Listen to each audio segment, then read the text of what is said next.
বৈশাখের শুরুতেই ফুটি ফাটা গরম, সূর্যের তাপে অন্তরাত্মা পর্যন্ত কেঁপে ওঠার জোগাড়। বাইরে বেরোনোই যেন দায়। আবহাওয়াবিদরা বলছেন এসবই গ্লোবাল ওয়ার্মিং এর খেলা। রাজ্যে প্রায় প্রতিদিনই থাকছে হালকা থেকে মাঝারি বৃষ্টিপাতের সম্ভাবনা।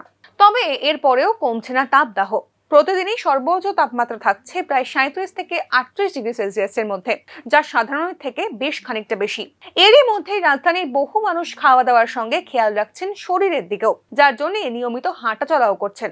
এ বিষয়ে উল্লেখ্য, রাজধানীতে বেশ কিছুদিন বৃষ্টি না হলেও প্রায় প্রতিদিনই ব্যাপকভাবে হাওয়া বইছে, যাতে খানিক স্বস্তি পাচ্ছেন রাজধানীবাসী। তো কাহিল তো আমরা থাকতে হইব, বেড়াইতে হইব। সব ওই মর্নিং সকালবেলায় 10টা মিনিট মর্নিং ওয়াক করি, বাইরে একটু বাতাস ঠান্ডা বাতাস পাওয়া যায়। আর বিকালবেলায় আমরা 3:30টার সময় বাইর হই, আর রাত্রে 8:30 পর্যন্ত থাকি। এইভাবে কাটাইতেছে আর কি। আর এই বাড়ি ঘরে তো গরমে ফ্যান দিয়া সেইরা জানলা টালা সব খোলা রাখি।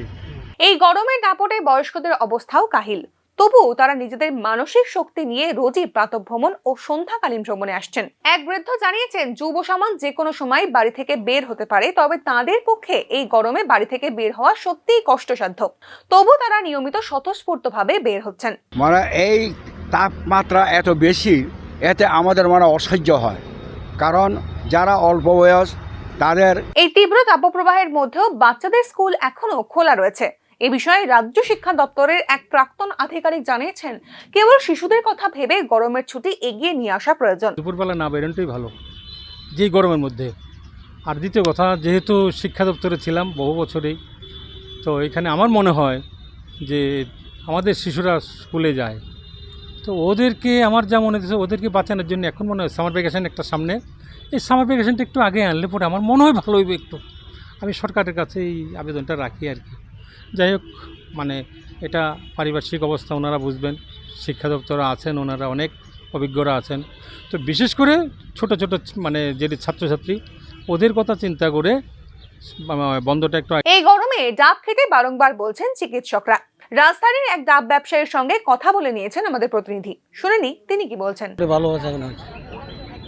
হ্যাঁ, লোকজন আসতেছে, ডাবের জল খাইতেছে গরমে। আপনি কিভাবে আছেন? ও বাবা, প্রচন্ড গরম, প্রচন্ড গরম, গরম বলার বাইরে।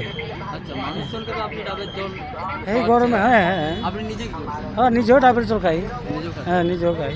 আচ্ছা, ডাবের দাম কত চলছে? তো 50, 60, 70 এই 3টে কোয়ালিটি আছে। হ্যাঁ। আপনার নাম? রঞ্জু রায়। ঠিক আছে। এই তীব্র তাপপ্রবাহে খাওয়া দাওয়া, ঘুম ইত্যাদি বিষয়ের দিকে নজর রাখতে বলছেন চিকিৎসকরা। ক্যামেরায় প্রেমজিৎ দাস এবং সুমন সাহাল রিপোর্ট, নিউজ নাও।